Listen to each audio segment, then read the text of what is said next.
வணக்கம் பானு. திமுக கூட்டணியில் நாடாளுமன்ற தேர்தலில் போட்டியிடக்கூடிய அனைத்து கூட்டணி கட்சிகளுக்கும் போட்டியிடும் தொகுதிகள், அதே போல எத்தனை தொகுதிகள் ஒதுக்கப்பட்டுள்ளது, என்னென்ன தொகுதிகள் இறுதி செய்யப்பட்டு அந்த கூட்டணி கட்சிகள் எந்தெந்த தொகுதிகளில் நின்று தேர்தலை சந்திக்க போகிறார்கள் என்பது தொடர்பான அனைத்து அறிவிப்பும் வெளியிடப்பட்ட நிலையில் காங்கிரஸ் மற்றும் திமுக தவிர மற்ற கூட்டணி கட்சிகள் எந்தெந்த தொகுதிகளில் போட்டியிடும் என்பது இறுதி செய்யப்பட்டு ஒப்பந்தம் கையெழுத்தாகியுள்ளது.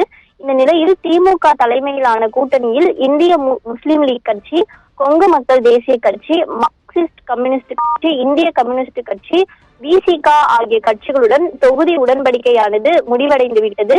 இந்த நிலையில் காங்கிரஸ் அதே நேரம் காங்கிரஸ் தொகுதி எண்ணிக்கை எத்தனை தொகுதிகள் என அவர்கள் முடிவு செய்து விட்டாலும் எந்தெந்த தொகுதிகளில் காங்கிரசும் மதிமுகவும் நாடாளுமன்ற தேர்தலை சந்திக்க போகின்றனர் என்பது தொடர்பான அந்த அறிவிப்பு மட்டும் இன்னும் வெளிவராமல் இருக்கிறது. தொடர்ந்து இரண்டு கட்சிகளுக்கும் தொகுதிகள் எத்தனை தொகுதிகள் என ஒதுக்கீடு செய்யப்பட்டும் இன்னும் எந்தெந்த தொகுதிகளில் இந்த கட்சிகள் போட்டியிட போகிறது என்பது தொடர்பான ஒப்பந்தமானது இன்னும் கையெழுத்தாகாமல் அந்த பேச்சுவார்த்தையானது தொடர்ந்து கொண்டிருக்கக்கூடிய நிலையில் இன்று மதிமுகவும் காங்கிரசும் எந்தெந்த தொகுதிகளில் போட்டியிட போகின்றன, எந்தெந்த தொகுதிகளில் தேர்தலை சந்திக்க போகின்றன என்பது தொடர்பான அறிவிப்பு அந்த கையெழுத்து ஒப்பந்தமாகும் என எதிர்பார்க்கப்படுகிறது.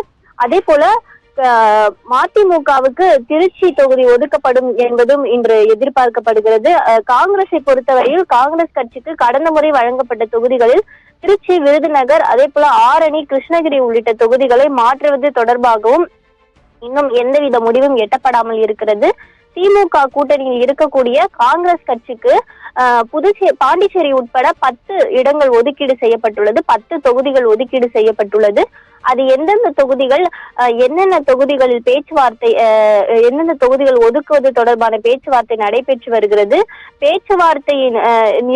பேச்சுவார்த்தையானது இன்று நிறைவு பெற்று இந்த ஒப்பந்தமானது கையெழுத்து இடப்படும் என எதிர்பார்க்கப்படுகிறது. இந்த நிலையில் மதிமுக போட்டியிடும் தொகுதி அடையாளம் காணப்படாமல் உள்ள நிலை, அதே போல காங்கிரஸ் போட்டியிடக்கூடிய தொகுதியும் அடையாளம் காணப்படாத உள்ள நிலையில் இன்று இரண்டு கட்சிகளும் எந்தெந்த தொகுதிகளில் போட்டியிட உள்ளன என்பது தொடர்பான ஆலோசனையானது நடைபெற்று இது தொடர்பான அறிவிப்பு இன்று வெளியாகும். அதே போல இன்று அறிவாலயத்தில் மதிமுக தேர்தல் குழுவினரும் திமுக தேர்தல் குழுவினரும் சந்தித்து ஒப்பந்தம் கையெழுத்திட உள்ளதாக தகவலானது வெளியிட உள்ளது. குறிப்பாக இன்று தேர்தல் தேதியானது இன்று மதியம் அறிவிக்க உள்ள நிலையில் இன்று இந்த இரண்டு கட்சிகளும், திமுக கூட்டணியில் இருக்கக்கூடிய இரண்டு கட்சிகளும் எந்தெந்த தொகுதியில் போட்டியிட போகின்றன என்பது தொடர்பான அறிவிப்பு வெளிவரும் என எதிர்பார்க்கப்படுகிறது. மேலும் காங்கிரஸ் கட்சியை பொறுத்தவரை காங்கிரஸ் கட்சிக்கு பாண்டிச்சேரி உட்பட 10 தொகுதிகள் ஒதுக்கப்பட்டுள்ள நிலையில் தொடர்ந்து எந்தெந்த தொகுதிகளில் இவர்கள் போட்டியிடுவது என்பது தொடர்பாக காங்கிரஸ் தலைமையிடம் பேசி வருவதாக அக்கட்சியின் தலைவர் செல்வப்பெருந்தகை தெரிவித்திருந்தார்.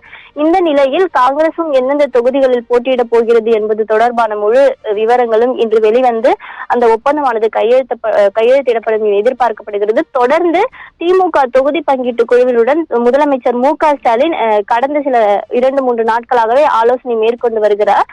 இந்த நிலையில் இரண்டு கட்சிகளும் எந்தெந்த தொகுதிகளில் போட்டியிட போகிறது என்பது தொடர்பான அறிவிப்பு ஒரு புறம் வர இருந்தாலும் விரைவில் திமுக வேட்பாளர் பட்டியலும் அந்த தேர்தல் தேதி என்று அறிவிக்கப்பட உள்ள நிலையில் அதுவும் அறிவிக்கப்படலாம் என எதிர்பார்க்கப்படுகிறது. பானு.